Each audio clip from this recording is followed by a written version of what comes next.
Welcome to the first InfoReady Review user group. Glad you could make it. I think everyone's going to get quite a lot out of this. It'll be a nice collaborative environment. The format of the group will be, at the beginning, we'll have a presentation by Jessica Durkin and Jen Hill from the University of Michigan Medical School. They've got quite an interesting presentation for you. I think you will all enjoy it. After that, we'll have a Q&A session with just open discussion. So at the beginning, during the presentation, we'll have everyone muted. And then once that part's over, we'll have open mics. Of course, send in questions over chat at the beginning while you're muted, and then we can go from there. Okay, so let's see, you should have it now, and we now can see your screen, Jen. Okay, perfect.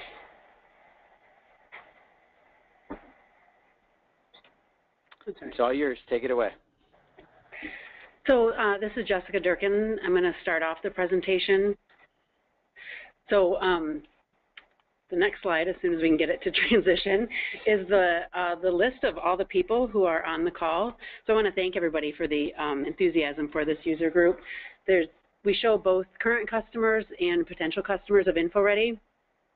So like Carlos said, we're going to spend a few minutes to go through our history and how we use the tool CompetitionSpace, and then we'll have some conversation at the end. What I want to stress is that this is our user group meeting that InfoReady was nice enough to put on for us. So this is what we make it. So I encourage everyone to send in their questions or prepare their questions for us at the end. So with that, I'm going to go through a little bit of history of how we came to be a customer. So in 2012, we started looking at some potential online tools for limited submissions and our bridge funding applications. So we had some existing tools that we were using, but we struggled, like most people, with using email mostly, and also having to save a lot of documents to servers, and it just wasn't very open and transparent. So we first started talking with InfoReady at that time. In 2013, the medical school dean became very interested in how the pilot and seed funding programs were being run through the medical school. Like most medical schools, we have probably about 30% of our research funding is internally, and so we weren't able to see very clearly what of our pilot or seed programs were turning into external grant funding, and we wanted a better mechanism to be able to see that and understand the bigger picture. So we worked in 2013 to actually create a medical school-wide policy that would require all of our units and organizations and centers and institutes who run pilot seed programs we required them all to be registered in CompetitionSpace at that time, just so that we could be able to see what all was, how the funds were being distributed. We recognized the opportunity early on that we could leverage CompetitionSpace for the needs of both the limited submissions, the bridge funding, and this drive to see pilot funding in a more centralized way. So then in January in 2014 is when we officially launched CompetitionSpace, and we had our first program, which was a bridging program, run through it. At that time, some of our pilot policies were our pilot programs were starting to register in the system, but nobody was really using it. And so it's been just over a year, and so that's why we've been asked to share so much, because we have a lot of history and experience running the CompetitionSpace tool at this point. So I'm going to hand it over to Jen to talk about how we rolled it out at that time. So as Jessica mentioned, we launched our first competition in January of 2014. In the fall of 2013 is actually when we were delivered the CompetitionSpace product. But at that time, it was a brand new tool, and so we spent a lot of time just kind of testing it, working out bugs, and just working through it internally. And then in January is when we decided that we would launch it and open up to some of our programs. So we started with bridging support and external limited submissions. So our bridging support deadlines are every other month, and then external limited submissions are just offered sporadically over the year. So whenever those new competitions opened is when we actually launched the competition in CompetitionSpace. And to announce those competitions, we usually just send out announcements via email and collect applications via email in the past. So the only instructions we really provided our new applicants was to go to CompetitionSpace, select the title of the competition, click apply on the right-hand side, and then log in and submit the application. So it was very straightforward, and we really offered little instruction. After we'd opened it up for a few months, we began getting approached by other units within the medical school who are interested in using CompetitionSpace for some of their other competitions that they had. And so we created the other competitions category. And so we started using this for Dean's Awards, actually for recruitment. So we'll go over some of those in in the next few slides. And as Jessica mentioned, we also began enforcing the centralized pilot policy in 2014. And so what we did at that time was Jessica and I went around and met with each of the individual pilot programs individually. And we spent about an hour. We had 40 different programs. We gave them a demo of CompetitionSpace, and if they had information available, we went ahead and launched their competition at that time. And it usually took like less than a half hour to actually launch the first competition in CompetitionSpace. And at the end of the meeting, we would send each of them the administrator's guide and the creating competition document, which were both created by InfoReady. I know I've spoken to a number of different universities about how we did our rollout, and what I've gotten is how much FTE support that we've really spent on this. And so at the very beginning of the project, we worked with our IT group to set up the authentication for Shibboleth. And so we spent a little bit of time with that. But other than that, we really haven't had any other IT involvement. As I mentioned, Jessica and I went around and met with each of the pilot programs individually. And so I'd say about a quarter of a project manager's time has been spent delving to these different groups and getting them launched. And had we not required this via the competition policy, I don't think that we really would have spent as much time. And so it really doesn't require a lot of support on our part. And since then, as I've mentioned, we've been approached by other groups within the medical school. We've also been approached by other groups outside of the medical school and over the university who are interested in using CompetitionSpace. So we're currently in the process of expanding through an enterprise proposal, and so that way any other unit at the medical or at the university would be able to use CompetitionSpace. And so these we're referring to as microsites, and we'll just have a number of different microsites. And as we're working on this process, we're also working to transition some of our support over to an IT group so that they can answer just common questions. I'm going to speak a little bit about our marketing and communications. So as I talked about on the last slide, we really didn't provide much instruction. It's pretty straightforward on how to apply for a competition, at least from the applicant's perspective. So a lot of times when I sent out the announcement, we would just give them a link of where to go to apply. And we really received very few questions regarding how to apply. Some of the questions we did receive were how to assign an applicant proxy. So that's a pretty straightforward process. We walked them through that. We did have some issues with saving versus submitting. So that's something that we've been working through, is a number of people would save their application and never actually go back in and submit the application. But it is nice that the administrator does have the ability to submit applications on behalf of an applicant. Some other questions that we had were applicants wanting to make changes to their application after they've submitted. And so this has definitely been a learning process for us. So we've realized that we now wait until after the competition deadline has passed to actually accept applications, because once an application has been accepted, the applicant can no longer make changes. Only the administrator can make changes to the application. And so if we wait till after the deadline, if somebody contacts us in the meantime, we're able to decline the application. The applicant can make changes to that application and then resubmit. And then one other thing that we had issues were a few browser issues. CompetitionSpace is compatible with Internet Explorer versions 9+. And at the University of Michigan, we still had some faculty who were using Internet Explorer 7 or versions 8. And so they were just having some user interface errors with that.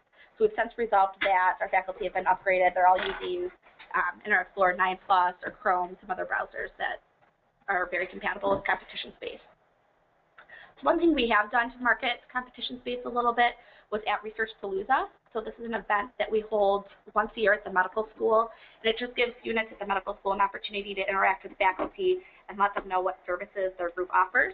So this was held last year in August of 2014, and at that time we let them know about CompetitionSpace and that this was an internal funding or internal system for them to go to and find internal funding opportunities. We've also, in October of 2014, we put an announcement in our University of Michigan Medical School Research News. So this is a news that is sent out once a month. And so we offered we put an article that listed find and apply for medical school funding in one place. And so we wanted to wait until after we had launched so that we had a number of competitions in CompetitionSpace when faculty started visiting the site. So we're also in the process of developing an FAQ, and we think that this will be very helpful and answering very simple common questions about how to assign an applicant proxy, saving versus submitting, how to edit an application after it's been submitted. So as Jen mentioned, we started advertising this as a single place to go for internal funding. Once we realized we were going to use it for bridging opportunities and limited submissions and then the pilots, we started to then collect kind of other internal funding opportunities and started to use this and started advertising it to our investigators and our faculty as the one place to go for internal funding. So some of the examples that we have is, so the first one is the awards, and by this we mean our internal Dean's Awards that are given out for distinguished faculty or basic science awards. So we actually started using this tool not as a funding place for funding, but as a place to just collect applications and to be able to do reviews. So this month is actually the first year that we're using it for our Dean's Awards.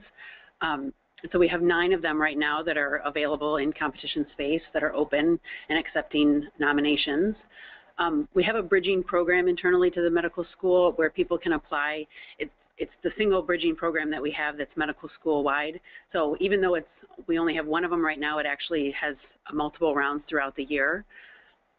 We do currently use it for, and started always since the beginning, for external limited submissions. So right now we've had 23 different competitions of external limited submissions in the system. Our pilot grants, that's actually 45 unique competition managers or administrators that we call them. So we run 45 individual separate pilot programs through CompetitionSpace. So that's why one of the reasons that it takes our project manager has taken so much time is to actually go and teach all these managers how to be actual administrators in the system. But by having all these different pilot grants in here, we're actually able to have a lot of transparency and to see all of those. Lastly, we have our other opportunities category. So our Biological Sciences Scholars Program is actually an external recruitment program where faculty from other places can apply to the University of Michigan, and we run it through a committee of our biological scholars. So we actually accept external CVs and applications through CompetitionSpace, as well as we have an internal mentoring program that's called R01 Bootcamp, where we teach young faculty. It's actually a formalized mentoring program where we match them up with more experienced faculty members to help walk them through their first R01 submission, and we actually accepted applications for this program through CompetitionSpace. I'm going to talk a little bit about the number of users. Jessica just went through the number of different uses we have for CompetitionSpace. So as of right now, we have 3 super administrators. Each of these administrators sit in the Medical School Office of Research. We have a very limited number of super administrators because they really do have a lot of access to the system. Super administrators are able to edit the home page, add and remove users, and so we really wanted to limit who had access to that role. What's surprising, we do have 95 administrators. And so this is because, as Jessica mentioned, we have 45 different pilot programs. And so each of those programs have at least 1 administrator. A lot of them have multiple administrators. And so that's the reason for having so many administrators. We now have 293 reviewers, and we have close to 1,100 applicants. I'm going to talk through a few of the InfoReady modifications that we've had since the launch. So at the time, we did have a little bit of pushback from some of the pilot programs about using CompetitionSpace, and this was just because they had already had set in their way of how they handled their own internal competitions, and so we had a little pushback about how to use CompetitionSpace. It was different than what they were already doing. So when we first launched CompetitionSpace, the review process had a very limited number of comments and ratings, and how you could set up the review process was very limited. So since then, some of the feedback we got is having more space for different comments and different ratings related to different criteria. And so since now, there's up to 8 different comments and ratings that you can do through the review process. There's also the ability to attach a review form. So this is very helpful if there are specific questions that you want the reviewer answering related to the application. And so there's the ability to attach a review form, the reviewer fill it out, and then reattach it and submit it through CompetitionSpace. It also was in the past was a little difficult to see all the reviews. You had to go into each individual applicant, their profile, and then each of the individual reviewers' profiles to actually see the review.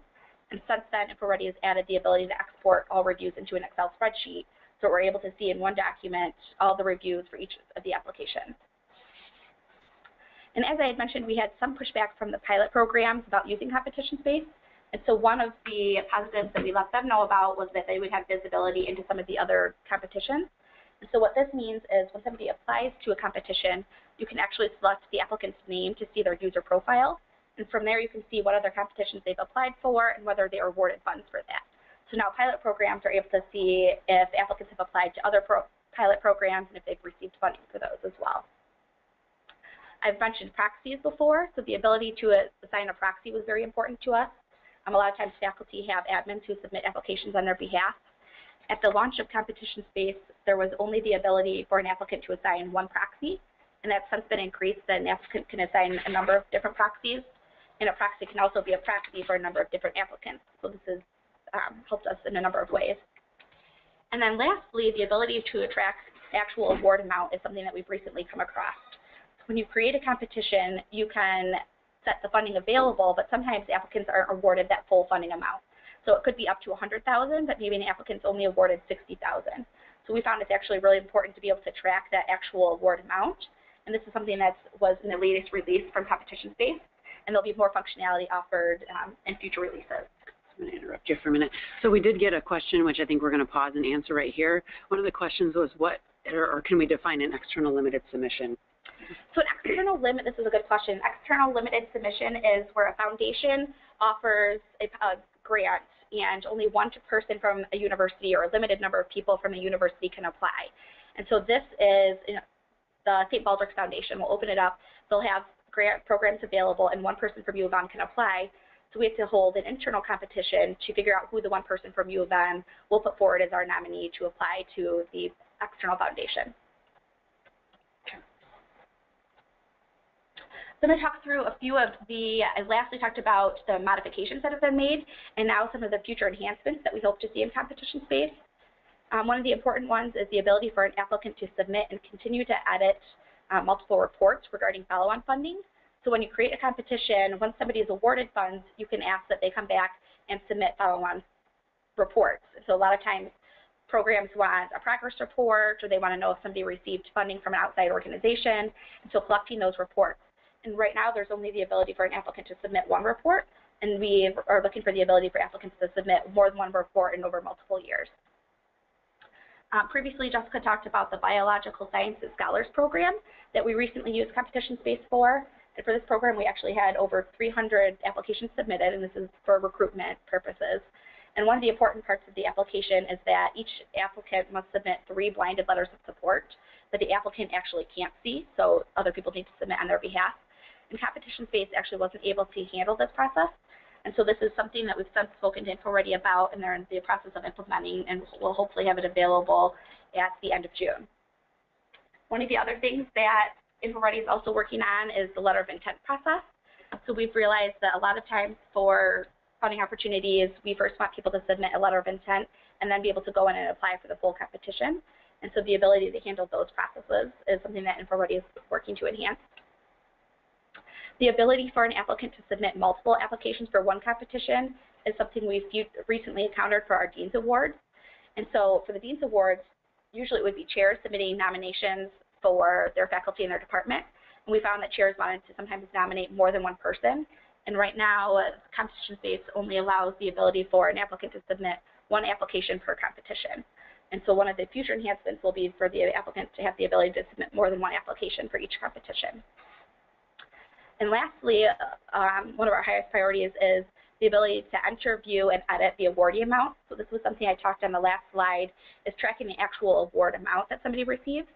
And so sometimes, we're offering $100,000, we award somebody $60,000, and then maybe they don't use that full $60,000 over the next year. And so we actually collect back the remaining amount. And so being able to track if they, returned $20,000 and that the actual award amount was $40,000, to be able to report on that is something that we found it to be important.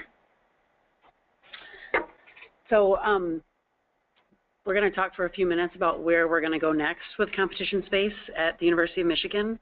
So both Jennifer and I are speaking only on behalf of the medical school's experience with CompetitionSpace, and since then, our main central office of research has expressed interest in using this, and so we have set up an ongoing working relationship to try to figure out how to make U of M so that we can use CompetitionSpace. We will have our own site, which is just the medical school, and then the main Office of Research for the campus site of University of Michigan will have their own site, as well as some of our other schools and colleges may want to have their own internal site. So how do we use multiple different instances of CompetitionSpace, but from our faculty perspective, not have it feel so strange that they have to log out of one, log into the other one, and be confused about which one they're in at the moment? So that's currently what we're working on right now, is how to establish that.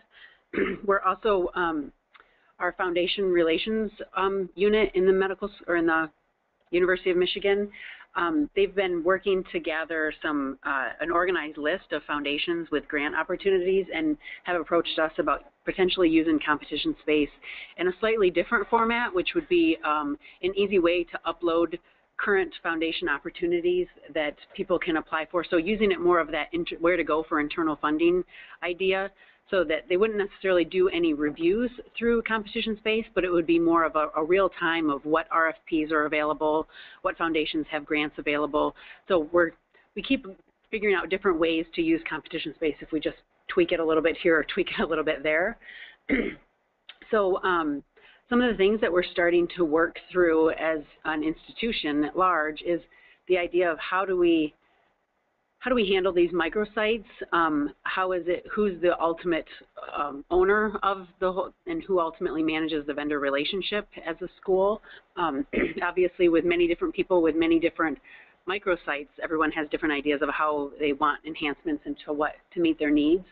So another challenge is where's the limit of who gets a microsite? So right now it makes sense that our main Office of Research would have one, the medical school would have one, maybe our School of Engineering would have one, but then even within that further, if there's other units that would like a microsite, like what's the governance of deciding who would get one and how many we want to have going on at the University of Michigan, because they will be independent yet related.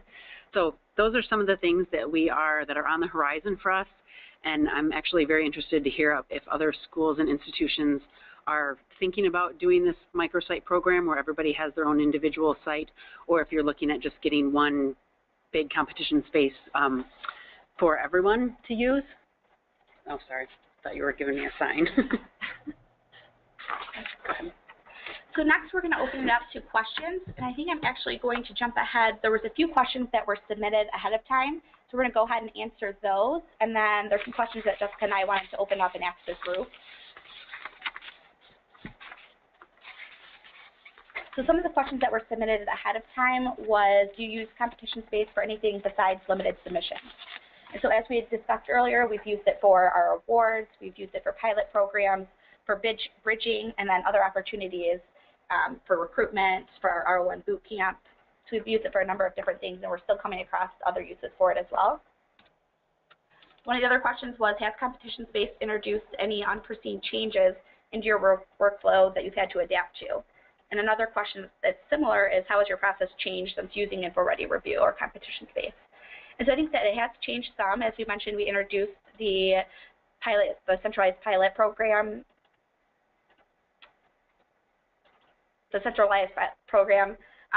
and since sharing that with, we've had changed the way that people have had to implement their process and who they submit applications to, how they do the review process, how they do the follow-on funding. And so that has changed a little bit, and there was a little pushback in the beginning. But since changes have been made to InfoReady Review, we've actually received a lot of positive feedback, and that the process has made things much easier for people to use. So in addition to the pushback that Jen was mentioning of our different pilot programs, one of the things we used to sell that idea, on top of the fact it was becoming a policy and so everybody had to, was the concept. We learned a lot of our pilot programs were doing their reviews and accepting applications for their pilot funding through emails. And so we actually sold this to them as a tool that they could use for free, that we knew would work, that we knew our faculty would become comfortable with because they were going to be using it for our needs as well. So we were able to sell it a little bit easier in the fact of, you give us all your information centrally and use this tool, and we'll give you a really handy tool where you can handle your reviews and be able to collect your reports. They're the reports that they need to do a year or so later. So that was one of the things that was, we tried to use that as a carrot as opposed to a stick. The next question is, have reviewers been receptive to using InfoReady Review? And so this is something that in the beginning, there wasn't a lot of options with the review process, so we didn't use the full capability from the get-go. But since then, there have been a number of enhancements, and so we have started using the review process a lot more. We really haven't had a lot of questions from our reviewers on how to use it, and so I think they have been very receptive. One of the changes we would like also to see is the ability, so for a lot of our competitions, reviewers just need the ability to look at the application but not actually provide a written review. And so InfoReady or CompetitionSpace doesn't currently offer the ability to just have view access to applications. You do have to submit a review, and so that's been a little bit confusing and something we're going to work through right now. Next question is, some of the field labels aren't exactly what we need. How do you get around this issue to display what you need? So I'll let Jessica talk through this a little bit for the for the Dean's Awards that we recently went through, because some of the field labels didn't make sense exactly. So we haven't gotten around the issue. It's still an issue sometimes when we want to try to use and leverage the tool for a different use. So for the recent example, with our Dean's Awards, we actually gave in the instructions and said, you know, as the nominator, you'll be the applicant, and whoever the person is that you're nominating for this award, they'll be the title of the application. So it was a little awkward, but we've actually been able to get through it, and because it's been so handy for that purpose, I think we haven't received much pushback. It will be maybe a little odd in a few years when the same people who are the nominators, it looks like they've applied for a Dean's Award, but I think we'll be able to manage that fairly well. So we also had the same issue with the application title or the project title. It's stuck as that field name for when we were taking applications for our R01 boot camp. People had to apply that they wanted to be in the R01 boot camp, but they didn't really have a project title per se. So we would give them instructions on put something else, put, you know, anything else in that field, and it allowed us to continue to use it while getting over those humps. But it still has been a bit of a challenge. And we have shared this feedback with InfoReady, and they've said that they do hope in the future that you'll be able to edit even the required field labels, and so it would still be a required field, but being able to change what you actually require. So sometimes it's not always an application title, but just a title field. The next question is, how long have you been using this product, and how has the relationship been with InfoReady? How responsive are they when you contact them for questions? So as I mentioned, we were delivered the product in late 2013, and so we launched our first competition in January of 2014. So it's been almost a year and a half now that we've been using CompetitionSpace. The relationship with InfoReady has definitely progressed. I think they started out with a much smaller company, and they've hired a lot more people, and it's definitely been a work in progress, but a much better relationship recently. One of the issues that we have had is responsiveness to support tickets, and so this is something I know InfoReady is continuously striving to improve, and it has gotten much better recently. One of the things that's been very helpful to us is we actually have a Google Doc, and so once a week I have a phone call with representatives from InfoReady, and we talk through the Google Doc, and so this includes kind of enhancement requests that we have, any support requests that we've submitted, and so that way we're able to track changes in that document and view those changes throughout the week, and then we're reminded of them when we have our weekly call. So this has been very helpful in managing our relationship with them.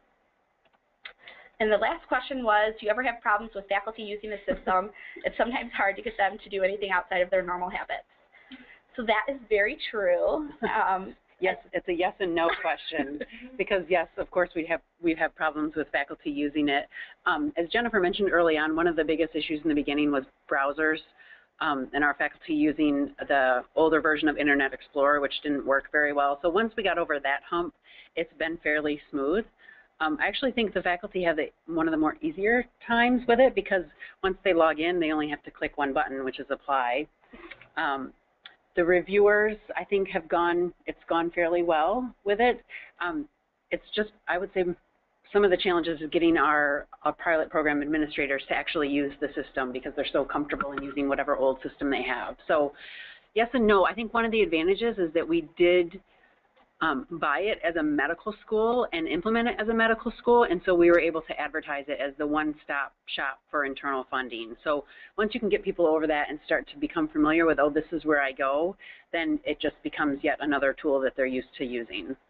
And as just mentioned, it's been very helpful. Faculty are starting to become trained that this is where they go to see open funding opportunities. And so they know if they're looking for something that's coming up, they go to CompetitionSpace first to see if it's available. And so that's been very helpful from their perspective. Also, the ability to have a proxy has been very helpful, so faculty can have their admin log in and apply in on their behalf. And so this keeps them from having to always log in and do that. And then also the administrators have the ability to submit a number of applications on behalf of anybody. So if a faculty member is unable to actually log into the system, they can still email their application and the administrator can go in and submit it. We have a few questions from people on the meeting. Okay. We are having difficulty with our internal email notifications not working. We're still trying to figure out what the problem is and are wondering if other institutions have had the same issues. So we did want a little more clarification with this. I know one of the issues that we did have was with our review process. So when we assigned reviewers, and if we wanted to go back and change the review or change something with the competition, each time we did that, reviewers were receiving notifications, which caused a number of issues. And one of the latest enhancements, you now have the ability to choose whether or not you want notifications to go to reviewers. And so we've turned those off actually, so they're not bugged each time a small change is made. One of the other issues we had run into was I play a super administrator role, and so all notifications were actually coming from, or appearing like they were coming from myself through the system. And so if anybody had any question, they were always responding back to myself, even though I wasn't necessarily the administrator for that specific competition. And so having to reroute those emails was a little bit of a challenge. Can you unmute Julie so we can find out if that was her question? Julie? Yes, Julie, you are unmuted. Julie?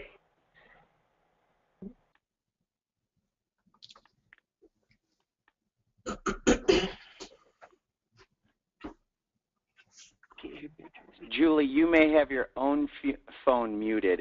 You're unmuted through our system, so we can't hear you if you are talking.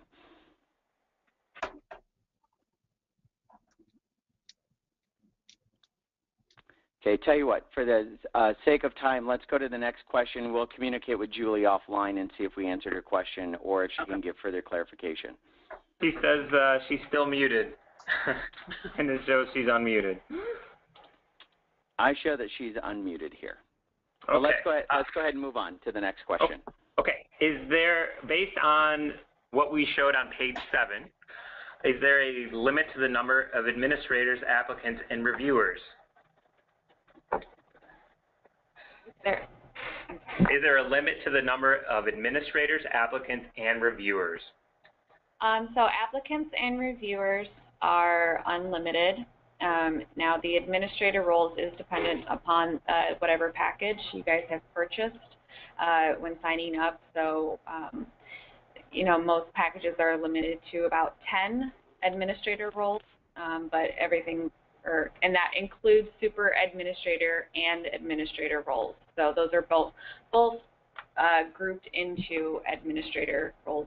So depending on what package you purchase, that your roles would be different. So for the silver package, there's 10. Yep. For the gold package, there's 25. And then for the platinum, there's unlimited. And then you can also buy packages of users without moving up to a different level. Depending on what you need, we can work with it. We can work with you. Yeah. Here's a question from May de Bruin. Sorry if I mispronounced your name, May. I understand that applications and information within the applications can be imported to an Excel file. Does this include ratings of reviewers? If so, does the software also do analytics and sort the rank of applicants? I assume that the software could produce this type of report, and I need to confirm. Should I repeat that? Yeah, so I'll answer it from our perspective. So right now it downloads everything into that handy Excel file. It averages the scores over if you have different categories of review, and it averages them and it downloads everything to a nice Excel file. With regards to whether or not it can analyze the reviewer comments, I'm looking at the InfoReady team to answer that question about more analysis. Yeah, I guess it depends. I can answer that one. So when we created the product, there were a lot of folks that said that they go and do different things with it. Some upload them into their own BI tools. Some do pivot tables, pie charts. Everyone was literally all over the place of what they wanted to do with the data. So from our standpoint, rather than going any further beyond just providing the data to you, if you go one way, it might not work for the other clients that aren't looking to do that with the data. So at this point, what we created, and when we first created the product, a lot of folks pretty much said, just give us the data. We'll go do our averages. That's not the challenge. The biggest challenge was even just trying to get our hands on the data. And then so any kind of post work with that, a lot of folks said, you know, that's fine with what we have. Down the road, we are looking at if there's different dashboard types things that we may make available. But at this point, the vast majority of our customers said, just give us the data and we'll move forward with it of what they need to do with it at their institution.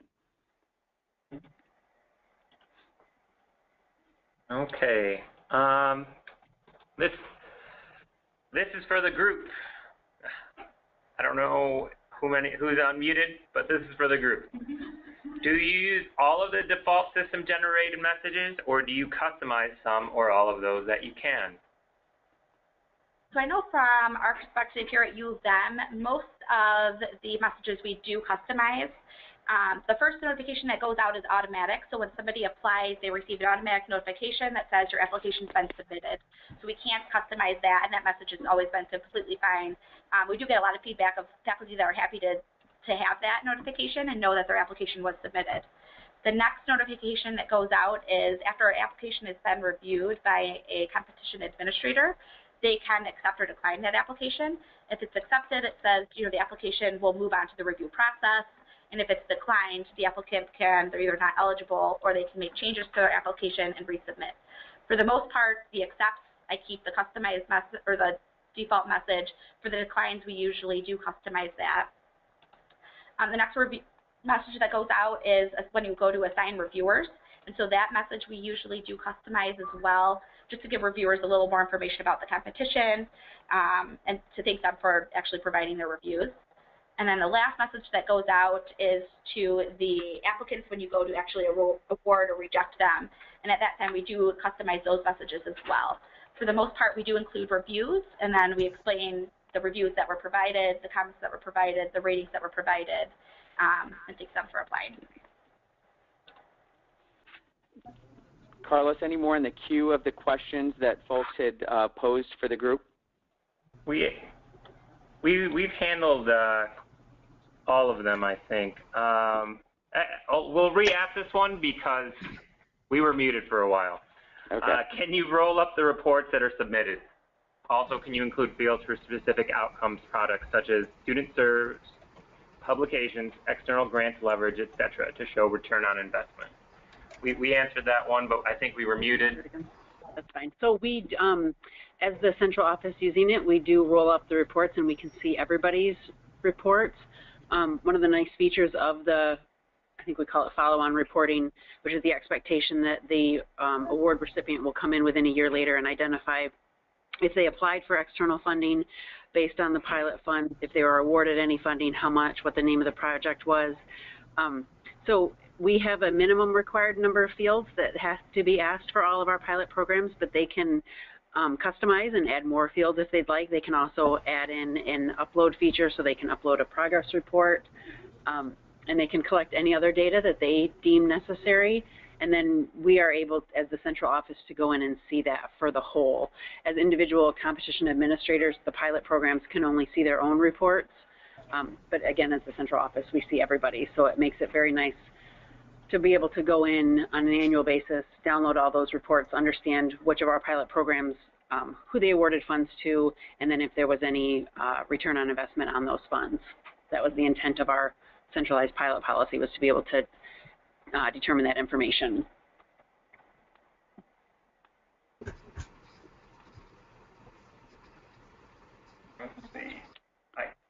Carlos, did you get Alicia's question about the sending over reviewer comments? That one probably was answered while we were muted. So, okay. Yep. Do you send the reviewer comments from the system to the PIs? any issues with that? So it's on a competition-to-competition basis. For the most part, we do share the review comments. What's really nice is that you can choose whether or not to share those, and if you do share them, it does populate those comments in the actual review or the award or reject email, and so then you can edit those comments as well if you wanted. Sometimes we take out certain sentences from the review that we don't want to actually send to the applicant themselves. And the nice part is you can edit the comments the applicant receives and then keep the original review still in the system. So we do generally share the review comments.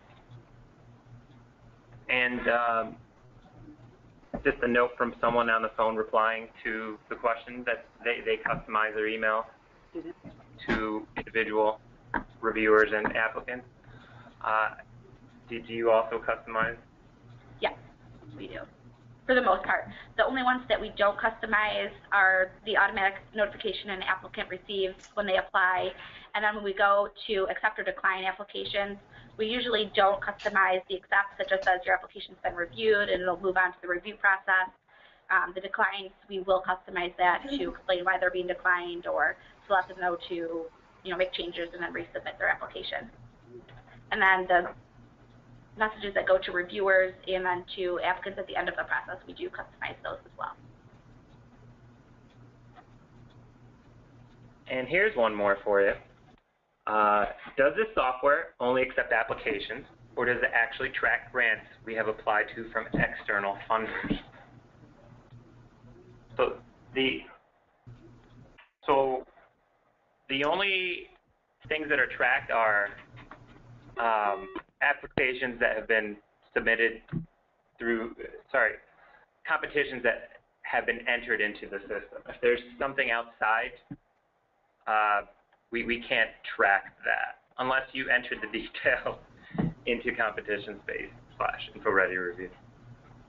So for our limited submissions example, we have to hold the internal competitions. We do track that through CompetitionSpace, but then at the end of the process, whoever the nominee is, they then go outside of CompetitionSpace and apply to the specific foundation. That is not tracked through CompetitionSpace. That question was from Chantal. Did that help out? Chantal Eberly? I'm sorry. Chantal, you should be unmuted if you have any thoughts or questions on that.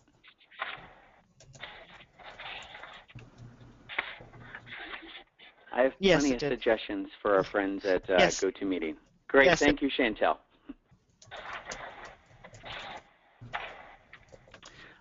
Carlos, I think another one that I don't remember hearing that you may have been on mute, but it was one from Elena about the curious if you know if this system has been used by compliance committees that review research proposals such as IRB and IACUC. So actually, I don't know of any other users who have used it. I know we were unable to because of the CompetitionSpace is really a great tool for being able to collect applications, do a review, and assign an awardee.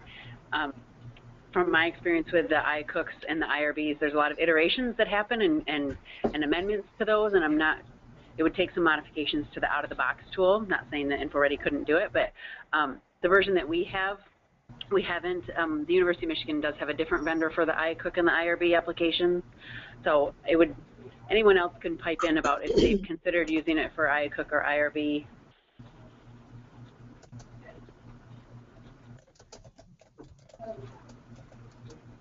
Jessica, we've had those questions come up often. This is Scott from InfoReady.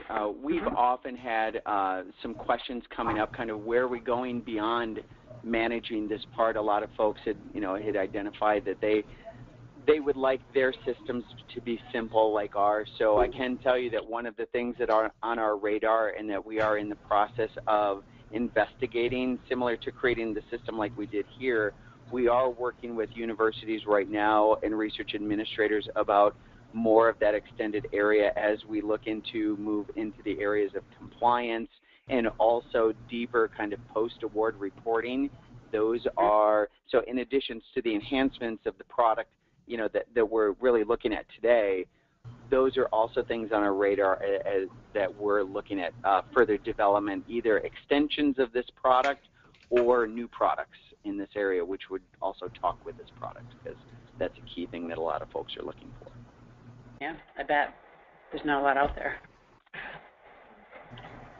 Oh, there's only a few minutes left. Does anyone want to add any last-minute thoughts? Anyone on the phone? So I think if anyone doesn't join in, so I know a lot of the folks, we have a lot of prospective clients that are on the phone that are interested in buying InfoReady Review. And so Jen and Jessica, maybe just some final thoughts here. Just can you, I think you've touched on it kind of early on in here, what are your overall kind of thoughts about the impact of having a system like this? What really kind of benefits has it brought to you, or maybe some of the top benefits that you can think of as some of the other folks that are on the phone that are considering buying the system? So I think one of the things that we've kind of marketed to faculty is that it's just a one-stop kind of shop for any internal funding opportunities. So it's very helpful for medical school faculty to know that there's one place to go to see bridging opportunities, external limited submission, Dean's Awards, any of those open opportunities. Before, those were each publicized on separate websites or via email, so it's nice to have those all in one place. We've also received a lot of positive feedback that it's nice to track it all in a system. I know for limited submissions, we were just managing all the applications via email before, and so to have these all in a system and have other people have access to that, it's been very helpful. In addition, so one of the advantages that we have is because it is, I don't want this to be perceived as a bad term, but simple. It's very functional out of the box. We've tried to manage ourselves in trying to make it too complicated and make it too specific to our needs.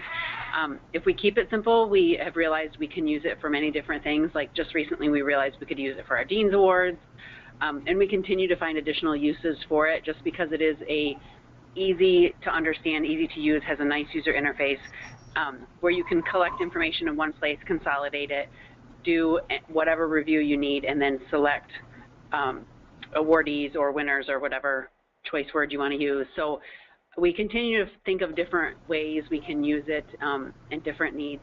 It's just managing ourselves so we don't overcomplicate it too much. Okay. So I know one of the things we also wanted to kind of ask was how helpful this was and how often that we should continue having these user group meetings. Should we tie them to InfoReady's quarterly releases? If people have feedback on that. Maybe because of the time, we can just have people give that feedback to you. Yeah. Carlos? Yeah. To send if they thought it was useful, not useful, and always because, so it's not just Jennifer and I up here every time. If people do want to continue to have these, maybe somebody else could volunteer to share how they use it at their institution. So if people could send in their feedback about what they'd like to have another one, we're happy to participate. And to our email address. And if anyone does have any questions, Jennifer and I are very happy to answer them offline. Our email addresses are displayed right now, so feel free to send us a direct email, and we're happy to answer any questions. It looks like we're at the end of the hour. Anyone wants to keep on talking? Speak up now, or forever hold your peace. But otherwise, thank you all for attending and taking the time to listen in and chat with us. And hopefully you got a lot out of this. We do plan on having 2 to 3 of the user groups a year. If you're interested in presenting, please let us know. And I'm sure we'll work out some of the audio kinks for next time. Thanks again, and have a great day, everyone. Thanks, everyone. Thank you, Jessica. Thank you, Jen. Thank you. Thank you. Pleasure.